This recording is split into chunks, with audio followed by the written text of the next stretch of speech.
Emergency check, she smirked. We had reason to believe your daughter was in distress, Devin was responding.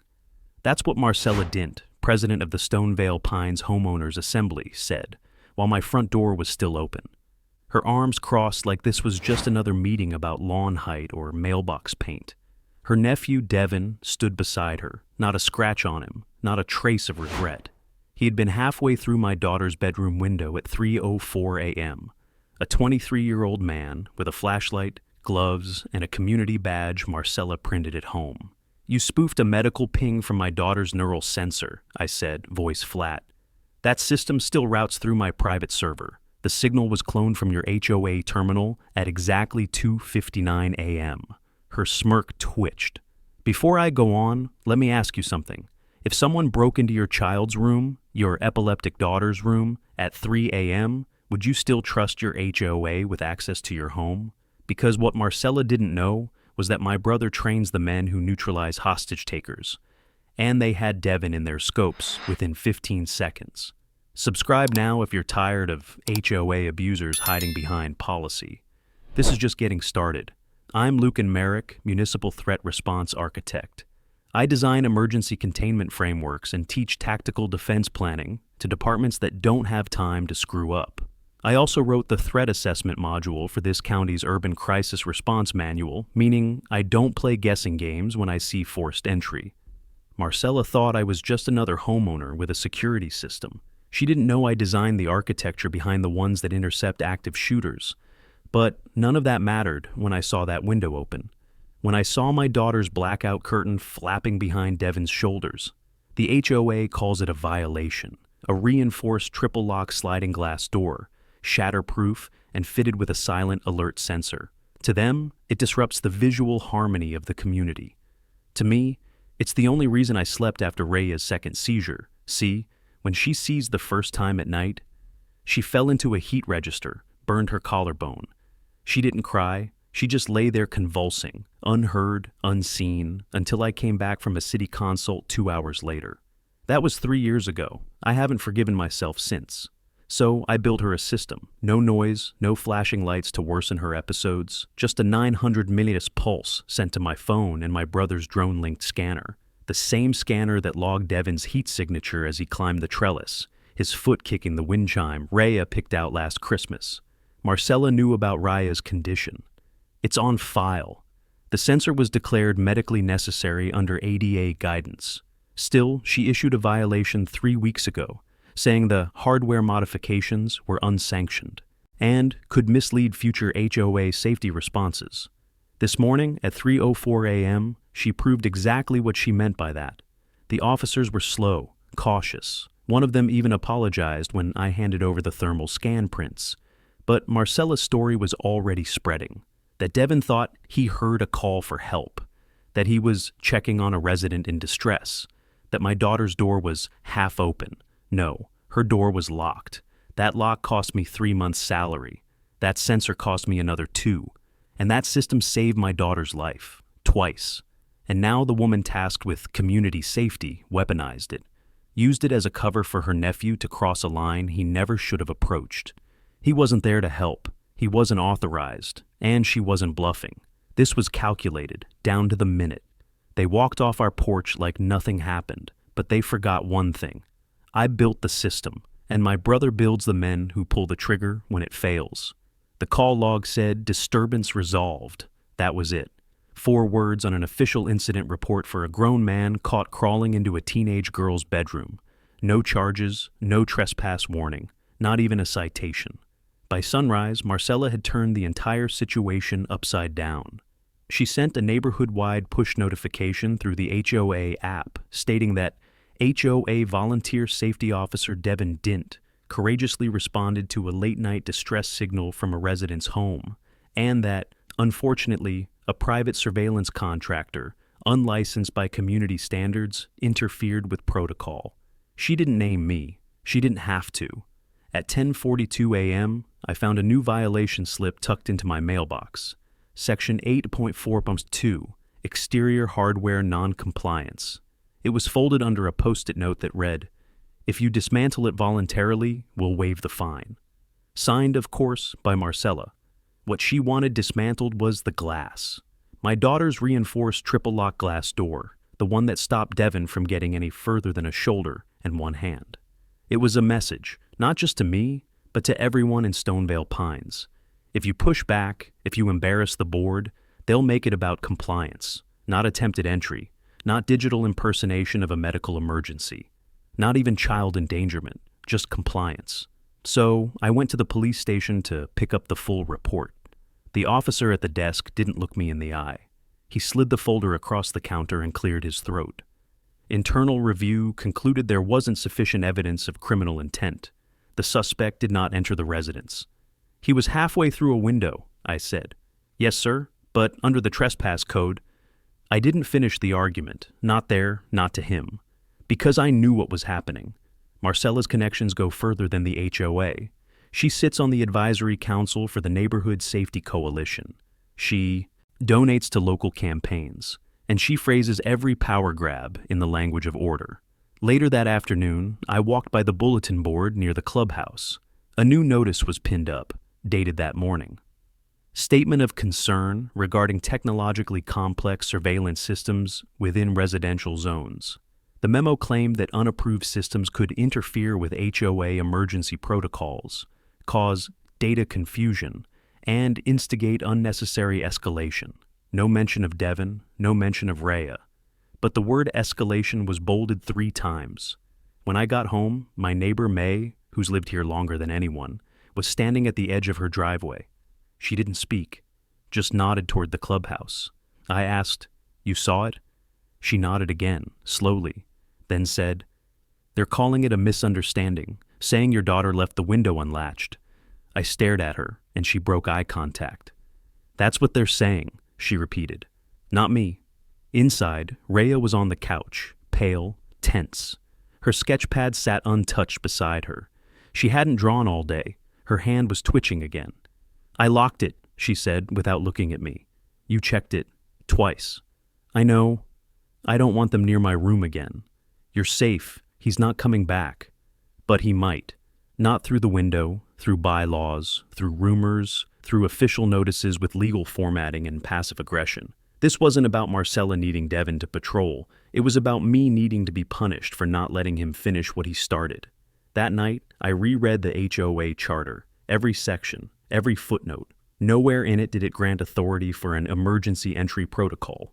Nowhere did it authorize volunteer safety officers to bypass property rights. But under Addendum 14 Emergency Access Guidelines, I found a clause I hadn't seen before. It referenced a board vote on Amendment 14E, dated 7 months prior. No signatures, no voting breakdown. Just a digital insertion logged as ratified. I took a screenshot. Then I checked the HOA app update history. Addendum 14 appeared after an update 6 weeks ago. One Marcella pushed through quietly, without community vote. That wasn't just a violation of charter procedure. That was digital forgery. The glass hadn't cracked, but something else had. And this time, it wasn't going to be fixed with a letter or a fee. Arlen Bevish was already in the HOA office when I walked in the next morning. He was standing behind the long laminate counter, shoulders slumped, eyes fixed on a stack of documents like he was trying to will them to rearrange themselves. He didn't notice me at first, or maybe he pretended not to. When he finally looked up, his expression flickered, recognition, then guilt, then something like quiet panic. Arlen had always been the soft-spoken one on the board, the secretary, the record keeper, the man who still wrote reminder notes on yellow legal pads even though the HOA app automated everything years ago. "Lucan," he said, voice thin, "we're closed for the morning. Marcella has a board review session." "Does that review include forged amendments?" I asked. The way his grip tightened around his pen told me everything he didn't say. He didn't ask what I meant. He didn't pretend confusion. He didn't even try to redirect the conversation. He just blinked once, slowly, the way people do when they're bracing for impact. Behind him, through the frosted glass wall, I could see shadows shifting, Marcella and Devin, pacing, gesturing, their silhouettes sharp with agitation. Every so often, one of them glanced toward the door. Arlen stepped closer, lowering his voice. "This isn't the place. You need to tell me what that amendment is," I said. "When it was voted on." Who signed it? Because it wasn't the board. His throat clicked as he swallowed. I don't have the authority to discuss. You're the one who signs the ratification logs, I cut in. Your initials are on every amendment, except that one. Because someone copied a digital version of your signature and inserted it into a file time-stamped on a day the board wasn't even in session. His eyes widened, not at the accusation, at the accuracy. He knew. And he'd known longer than I had. He reached for a drawer, then froze when Marcella's voice rose behind the glass. If he pushes this, we escalate. Do you understand? We escalate. The floor beneath the conversation felt like it tightened. Arlen didn't open the drawer. Instead, he stepped out from behind the counter and moved toward the lobby door like he needed air. I followed him outside into the courtyard behind the office. Stonevale Pines' attempt at sophistication. Brick pavers, metal benches, and a fountain that never worked. He stood with his back to me, hands in his pockets, the morning chill making his breath visible. I didn't approve it, he said finally. 14E, it wasn't even on the agenda. Who wrote it? She did. His voice dropped, barely audible. She brought it in printed, said the board discussed it over email. We didn't. She asked me to file it since it was already resolved. When I said I hadn't seen the vote logs, she said she'd handle the record keeping. That word, handle, sounded like a threat now. What does the amendment authorize? I asked. He closed his eyes. Emergency entry under conditions of suspected medical distress. It overrides certain privacy protections for the sake of resident wellness. A bitter laugh escaped him. At least, that's what she wrote. How does Devin fit in? He was listed as an auxiliary responder. His jaw tightened. No certification, no background check, just his name typed next to a blank signature line. This wasn't incompetence. It was calculated. Arlen leaned against the bench, shoulders heavy. Lucan, I didn't sign that amendment. My initial is a digital copy. I saw it when she uploaded the revision last month. He pressed his palms against his eyes. I should have stopped it. But you don't know what she does to people who challenge her. I did know. Maybe not personally. But if she was willing to falsify medical distress logs, forge signatures, and send her nephew into private homes, then intimidation was nothing to her. What happens if the county reviews that amendment? I asked. His answer was immediate. They'll shut down our entire charter. It's a violation of state community regulation laws and the Neighborhood Rights Act. Emergency access can't be granted without a supermajority and third-party verification. So, Marcella didn't just bend rules, she broke the law in multiple directions. And Arlen, by doing nothing, was caught in her wake. He straightened, wiping his hands on his slacks, trying to gather himself into something that looked functional. I can't give you anything, he said. If she finds out, she won't, I said. Not until I make sure the right people see the right logs. He hesitated. Lucan, be careful. I should have walked away then. Instead, I stepped closer. You saw what her nephew did, I said. You saw the police report. You saw her spin it into heroism. Next time she'll send someone else. Or she'll claim another emergency. Or she'll come for the people who don't fall in line. His silence stretched. He wasn't afraid of me. He was afraid of what Marcella had already turned him into. When he finally looked up, his eyes had changed. Not enough to be brave, just enough to be honest. There's something else, he whispered. What? But he didn't answer. Not yet.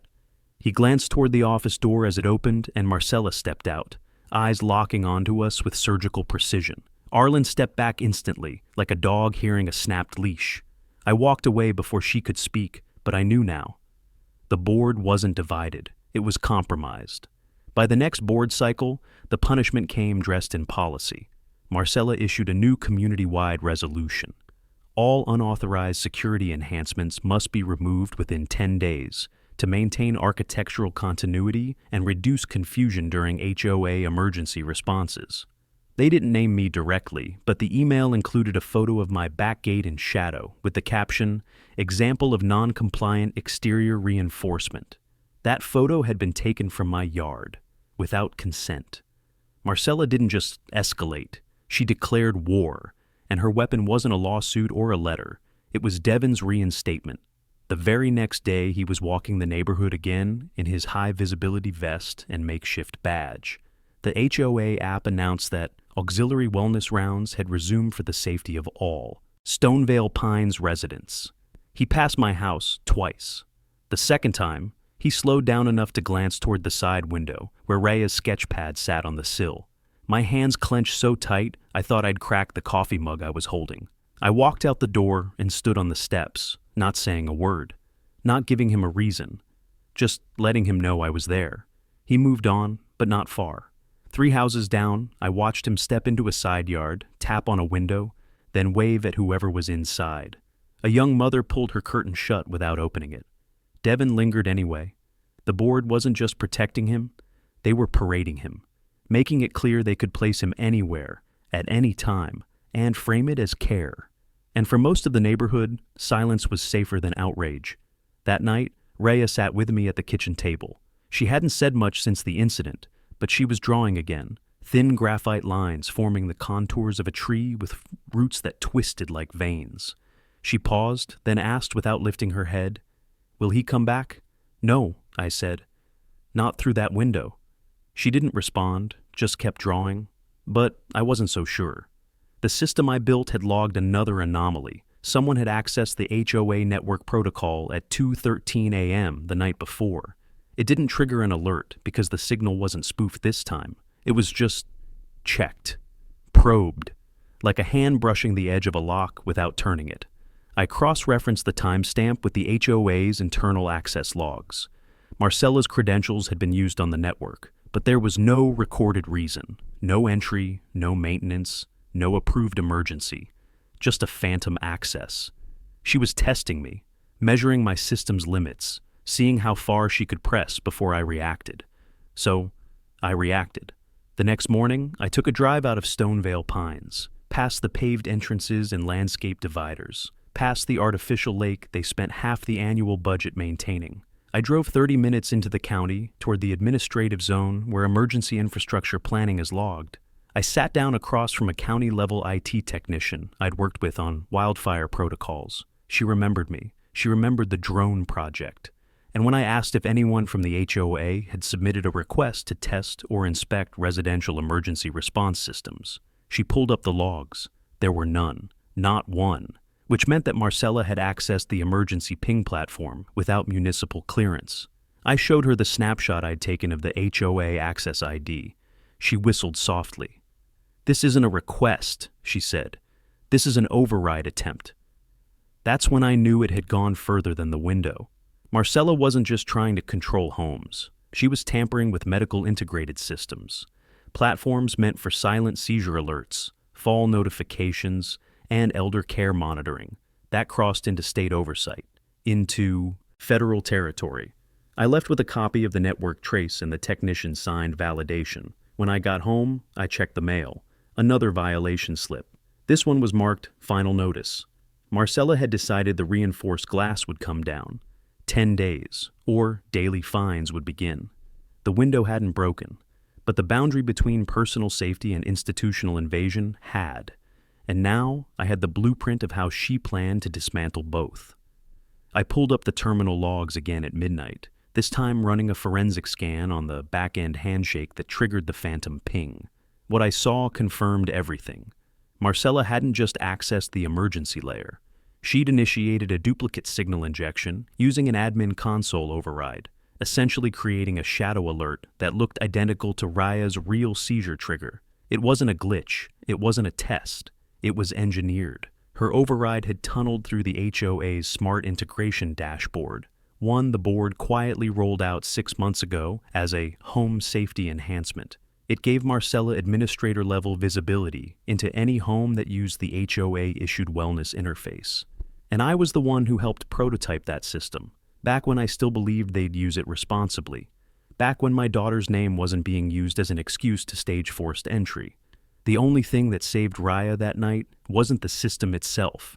It was the private firewall I'd added after the board started sniffing for interoperability conflicts. I didn't tell anyone about the firewall, not even Davin. It wasn't standard. It wasn't sanctioned. But it stopped the second ping from reaching county medical dispatch, which meant it had only one purpose left: giving someone in the neighborhood a reason to intervene. Someone like Devin.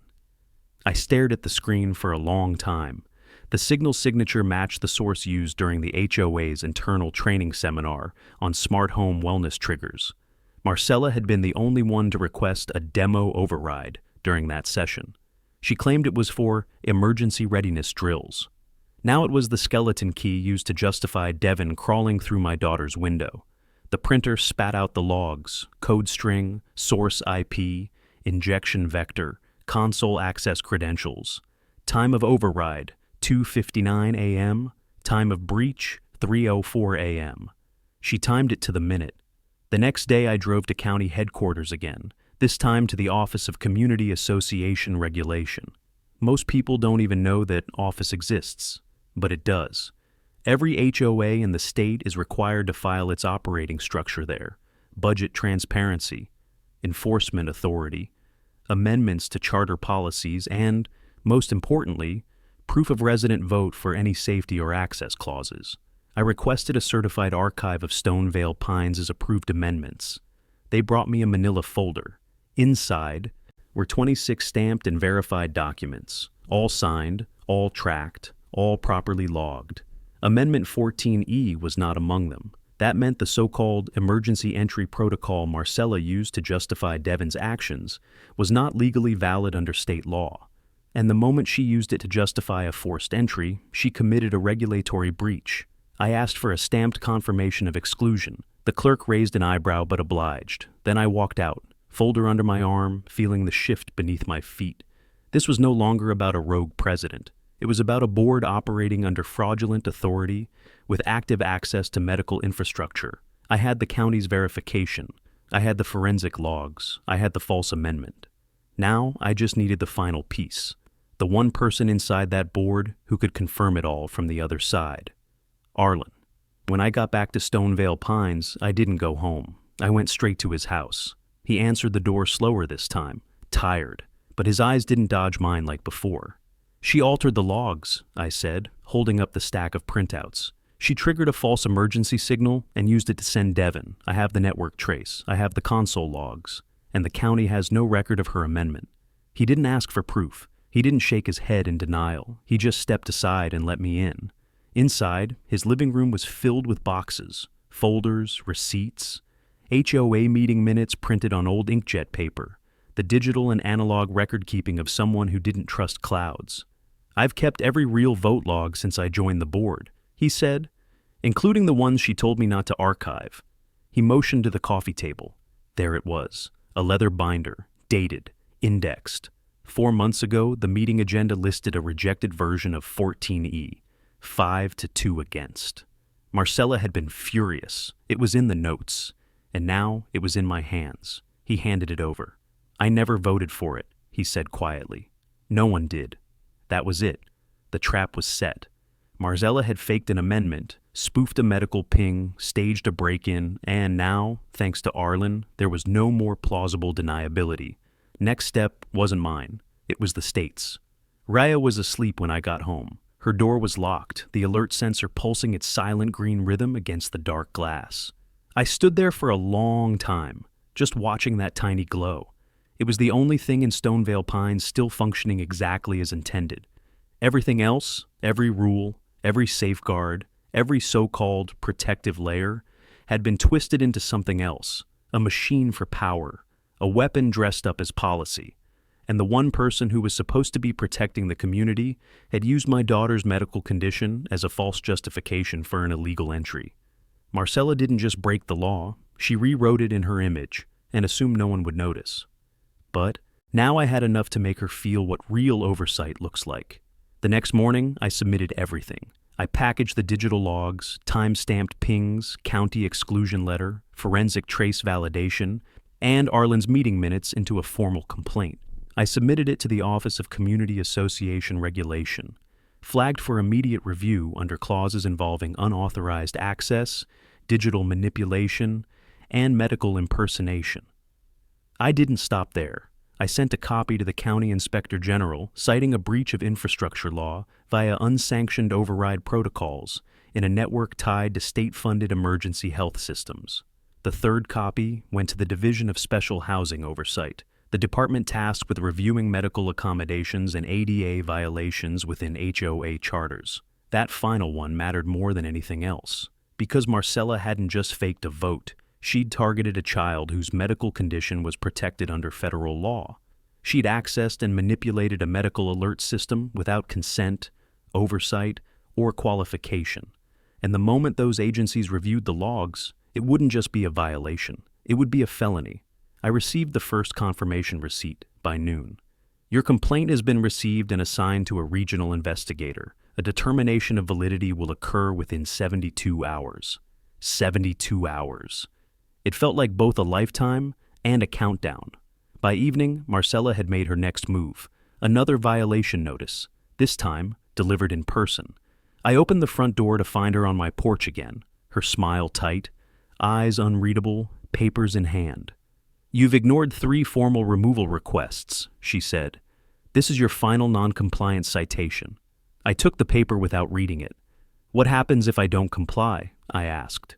She blinked like the question caught her off guard. "Well, at that point the board may escalate with legal remedies, including but not limited to property liens, daily fines, and potential injunctions." "And you'll enforce that with your nephew again?" I asked. Her jaw twitched, but the smile didn't break. "Lucan," she said, lowering her voice, "you're a smart man. Don't make this a crusade. Just take down the door, remove the glass. Comply." "I submitted a complaint to the state this morning," I said. 3 offices, full documentation, time-coded logs, verified vote records. You used a false amendment to justify an illegal entry into my daughter's room. That sensor you spoofed, it still has your console ID burned into the packet trace." The smile cracked. I didn't wait for a response. "Your amendment doesn't exist," I said, "and the state is about to treat you like it never did." Her fingers tightened around the clipboard. She didn't argue. She didn't retreat. She didn't even try to deny it. She just stepped off the porch and walked away. That night, I locked every window in the house and installed a second layer of perimeter sensors around the back gate, not because I expected retaliation, but because I expected desperation. People like Marcella don't go down easy.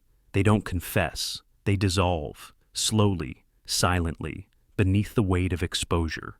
By midnight, the HOA app sent out a new push notification. Routine neighborhood safety review scheduled for all auxiliary volunteers, temporary pause on rounds. It was a quiet withdrawal, no apology, no admission. Just a silent rollback of the very program that justified Devin's presence in the first place. It wasn't enough, but it was the first fracture. The next morning, Arlen texted me one word: ready. I knew what that meant. He was done hiding, which meant the board was out of places to bury the truth. Arlen's house looked different that morning. The porch light was on, even though the sun was already up, and the shades were drawn tighter than usual. But when he opened the door, there was no hesitation in his hands. He didn't speak right away, just gestured me in and locked the door behind us. The hallway smelled like paper and dust. Every surface held some part of a ledger, a folder, a printed record. "I'm not staying on the board," he said finally. "Marcella will find a way to gut me politically before she lets this stick. But I can help you now." I followed him to the dining room, where he had a small flash drive sitting in the middle of the table like it was a live wire. Next to it was a yellow notepad with 3 names circled: Brentwell, Harris, Nunn, the other board members. "Those are the ones who knew," Arlen said. "Knew the amendment failed, knew she submitted it anyway, but they let it slide. Said it wasn't worth the noise. She promised them closed-door concessions, maintenance contract deals, dues freezes, a fast-track variance for one of their driveways. I didn't have proof of that, but I do have this." He tapped the flash drive. "What's on it?" "Full board server archive. Every meeting note, amendment version, and system access log for the past 18 months, including the original file where 14E was voted down. You'll see the rejection timestamp. Then, 6 weeks later, you'll see the override she manually uploaded.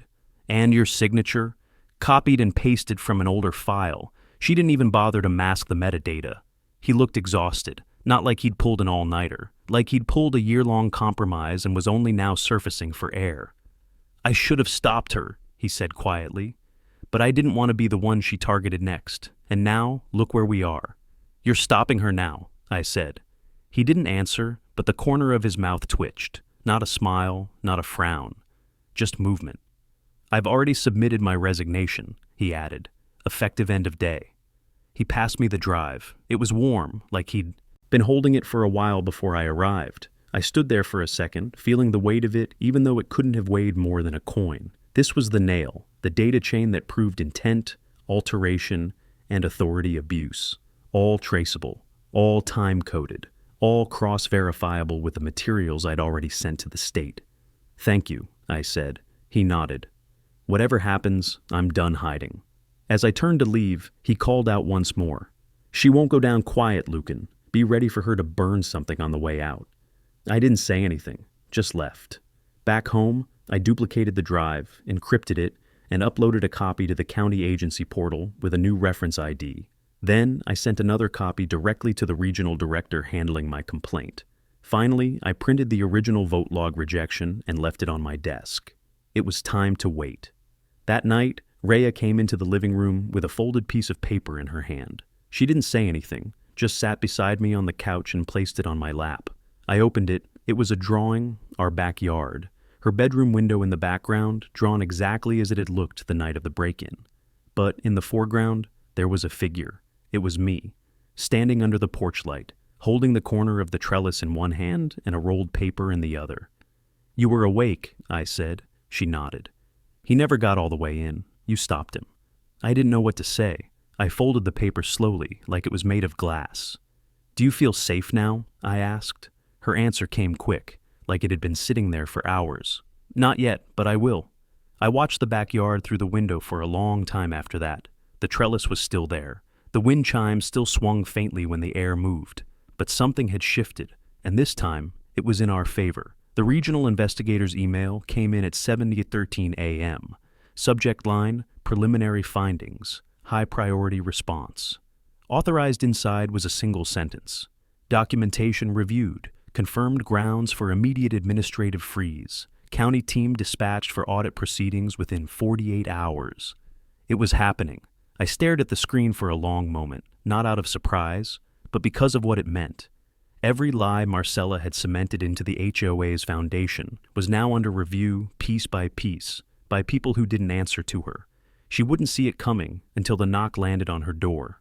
But before they arrived, I needed to do one last thing. I packed everything, every photo, every time-stamped digital log, every notarized amendment file and forensic trace. I printed duplicates, sealed them in 2 identical binders, and labeled one with the county case number. The second, I marked only with a red R for Raya. This wasn't about protecting myself anymore. It was about making sure she never had to wonder if anyone would believe her.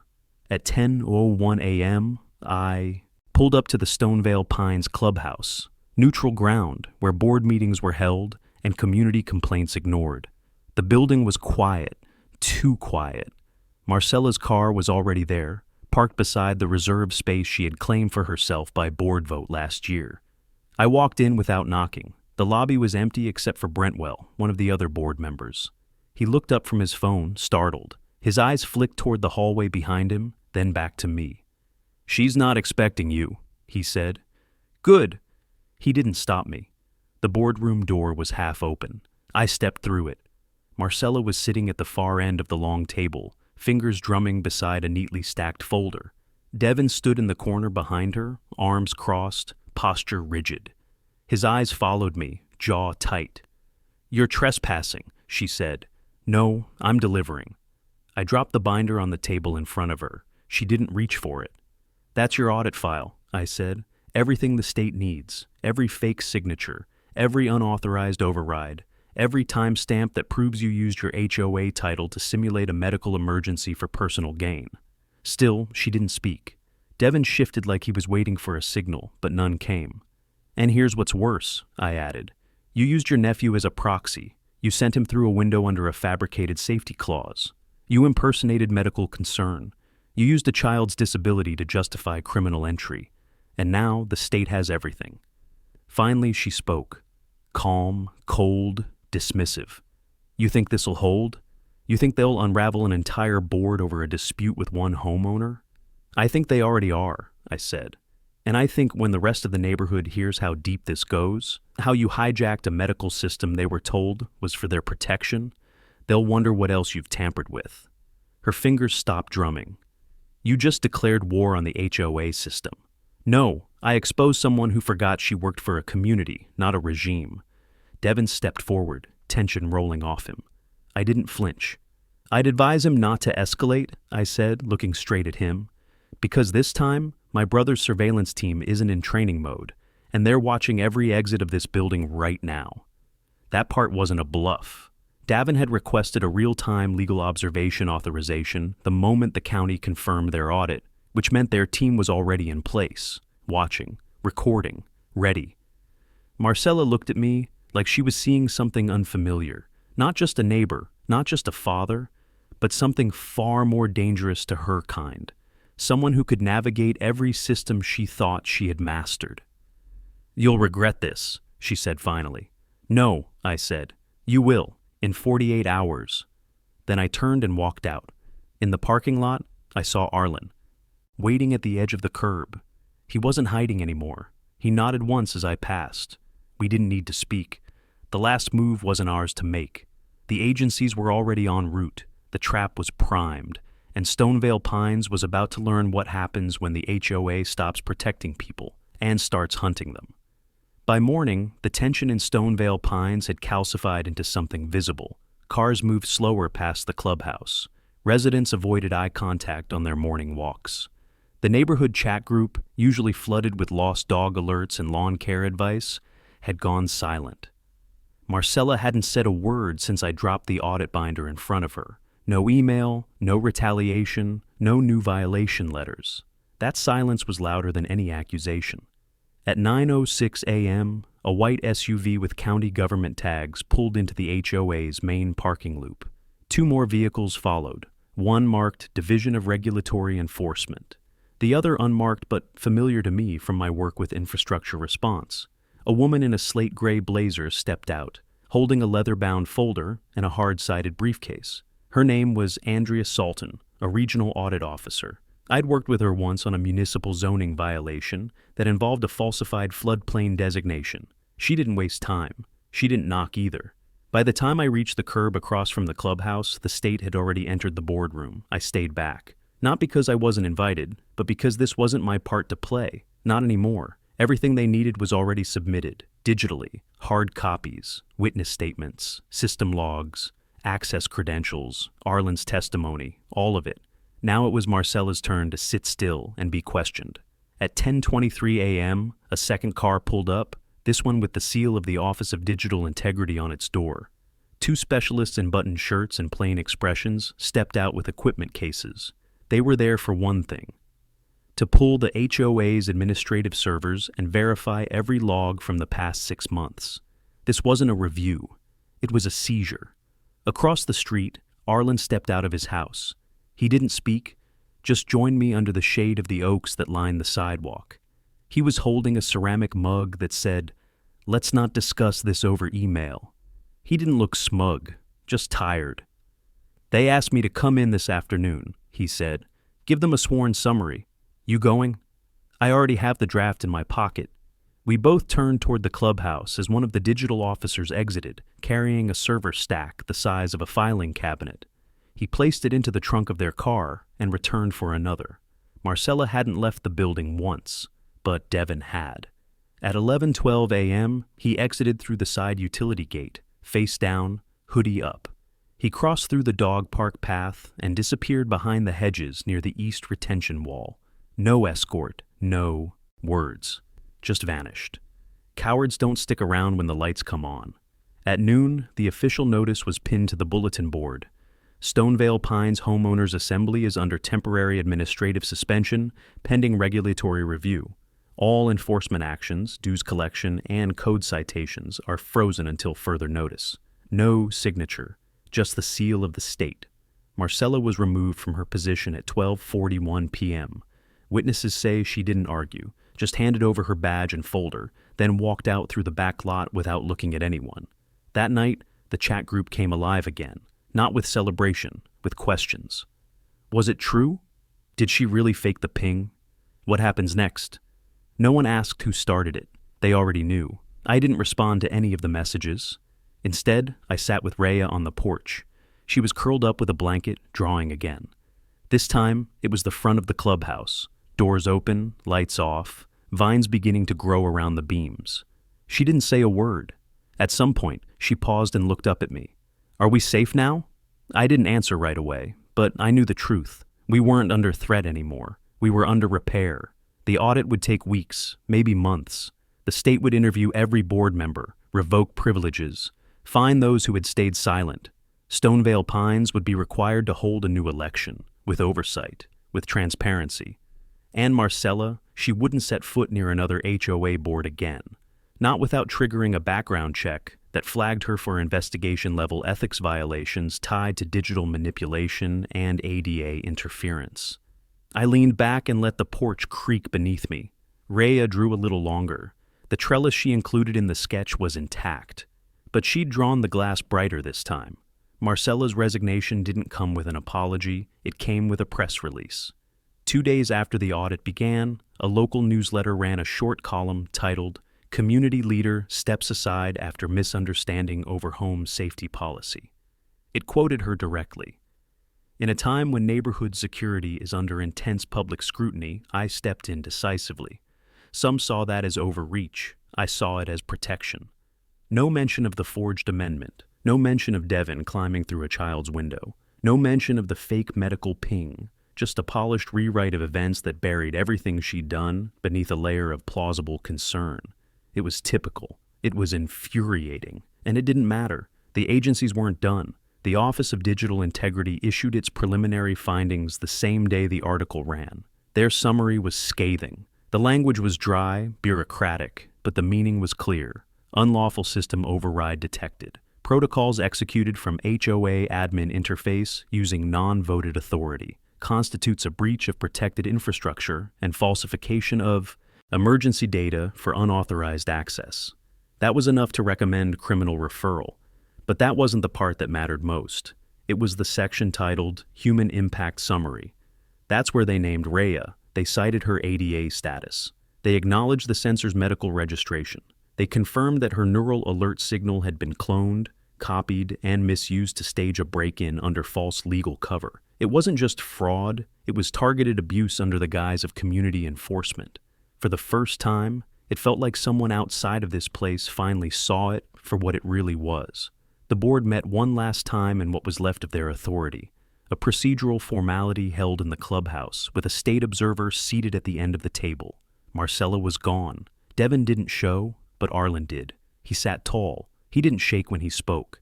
And when they turned over the keys, physical and digital, to the incoming oversight team, it was Arlen who placed the board's official seal in the box.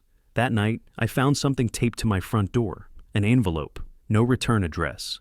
Inside was a printed apology, typed, signed, not by Marcella, by Brentwell, one of the board members who'd known the amendment was fake and said nothing. It was 1 page long. He admitted to being complicit. He admitted to voting against the amendment, then standing aside when Marcella pushed it through anyway. He said he should have walked out then, that he stayed quiet for convenience, for comfort. He also said he was leaving the neighborhood. I stared at the letter for a long time, then folded it and placed it in the same drawer where I kept the rest of the records. Evidence, confession, closure. The next morning, the first signs of real change arrived. 2 new notices were posted at the bulletin board. The first was from the State Oversight Committee, an open invitation for residents to submit personal testimony, suggestions, and official grievances from the past year. The second was a petition to dissolve the HOA entirely. It wasn't aggressive, it was cautious. Just 3 paragraphs long, but the signature sheet already had 17 names. By sundown, it had 35. Even May, the quiet neighbor from 2 doors down, signed it. She knocked on my door to ask for a pen. "I never said thank you," she said. "You don't have to." "No, I do. You stopped something that's been building for a long time. Most of us didn't even realize how far it had gone." I didn't know what to say. She didn't linger, just patted the paper and walked away. That night, Rhea drew again. This time it wasn't the house, or the window, or the trellis. It was the wind chime, the one Devin knocked with his boot on the night he tried to climb inside, the one that had always hung crooked, barely catching the breeze. In her sketch, it was centered, lit from behind, moving like it finally remembered how. The boardroom looked nothing like it had a week ago. Gone were the thick folders labeled violation history and compliance enforcement. The posters detailing neighborhood parking regulations had been taken down. The bulletin board behind the dais no longer held Marcella's laminated schedule of auxiliary patrols. In their place was a single folding table, 6 metal chairs, and a plain white binder marked Interim Oversight Proceedings, Phase 1. The meeting wasn't optional. Every resident in Stonevale Pines had been invited. And this time, it wasn't Marcella at the head of the table. It was Andrea Salton, same blazer, same hard stare, and this time, a microphone clipped to her collar, recording every word. I sat in the back row, not because I didn't have anything to say, but because I wanted them to speak first. The room filled slowly. First May, then the Lindens, then Carson from Unit 3B, who never attended anything but still brought fresh printed minutes from past meetings with a highlighter ready. Even Brentwell showed up. He sat in the corner and kept his eyes low. Andrea called the meeting to order at 6:02 p.m. This session is being recorded for state record and administrative review. We are here to begin formal review of Stonevale Pines HOA governance and determine the extent of procedural failures and unauthorized actions taken by board officials. She didn't raise her voice. She didn't need to. Every word she spoke landed with weight. The moment she opened the floor for public comment, a woman I barely knew stood up. She held a copy of a citation she'd received for excessive holiday lighting. She said Marcella used it as leverage to keep her husband from filing a complaint about uneven drainage that was damaging their foundation. Then came a man from the other end of the block. He said Devin had stopped him twice late at night. Once when he was walking his dog, once when he was getting his mail, and both times had asked if anyone vulnerable lived in his home. Others began to speak. One by one, the stories came out. Fines issued without warning, surveillance threats. Marcella showing up unannounced to inspect repairs. Devin walking backyards with a clipboard, taking photos. Someone produced a printout of a screenshot. Devin's badge uploaded to the HOA app, with a title beneath it that read, Deputy Safety Officer, Entry Privileged. That badge was never voted on. Arlen stood then. He didn't wear a suit. He didn't carry notes. But when he stepped to the front of the room, the entire place went still. I sat on the board, he said. I watched her bypass votes, forge amendments, and pressure members into silence. I take responsibility for letting it happen as long as I did. But I'm here now to say it was never legal, and it was never right. He reached into his jacket and pulled out the original handwritten agenda that showed the vote rejecting Amendment 14E. He placed it on the table in front of Andrea. She looked at it, then looked at him. Did she threaten you? Andrea asked. He hesitated. Not directly. Did she use her position to silence dissent? Yes. And did she authorize emergency entry into a minor's bedroom using a falsified alert? He didn't blink. Yes. Gasps cut through the room, soft but sharp. Andrea placed her hand flat on the document. The Office of Community Association Regulation accepts this record as verified evidence of unauthorized authority. She turned to the rest of the room. We will be conducting a full vote among Stonevale Pines residents regarding the future of this HOA. If the majority chooses dissolution, state mediation will oversee the process. Until that vote, all enforcement is suspended. The room didn't erupt. It exhaled. I didn't speak that night. I didn't have to. Rhea had already said everything that needed to be said the night she asked, "Are we safe now?" We weren't safe yet, but we were no longer silent.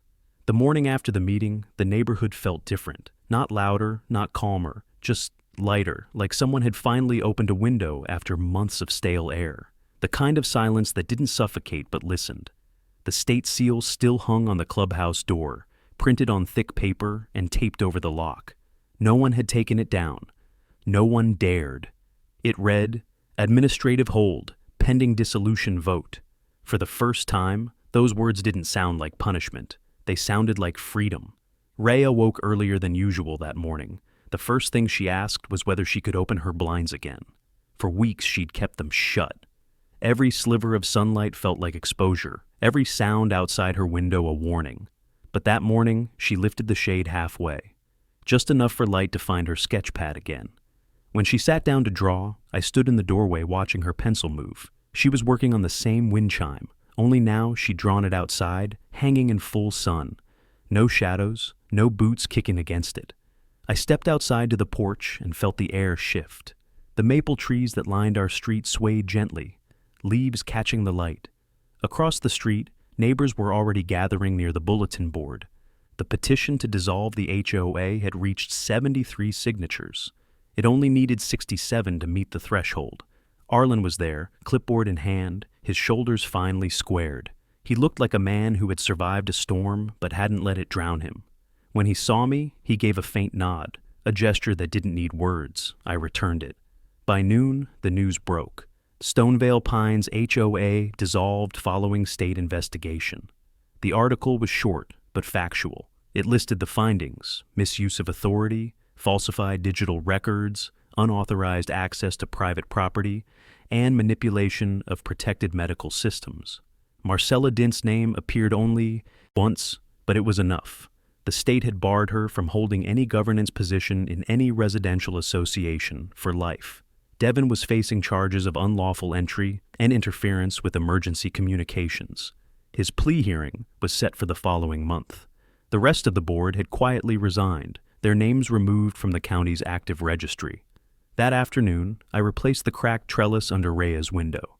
The old wood had splintered from the night of the break-in, still marked by the faint outline of Devin's boot print.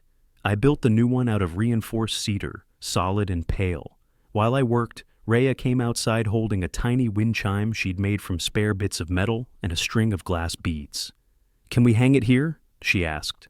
I took it from her hands and hooked it to the top rail. It made a soft, uneven sound when the breeze caught it, like a half-remembered melody finding its rhythm again. For the first time in months, I didn't feel the need to check the sensors.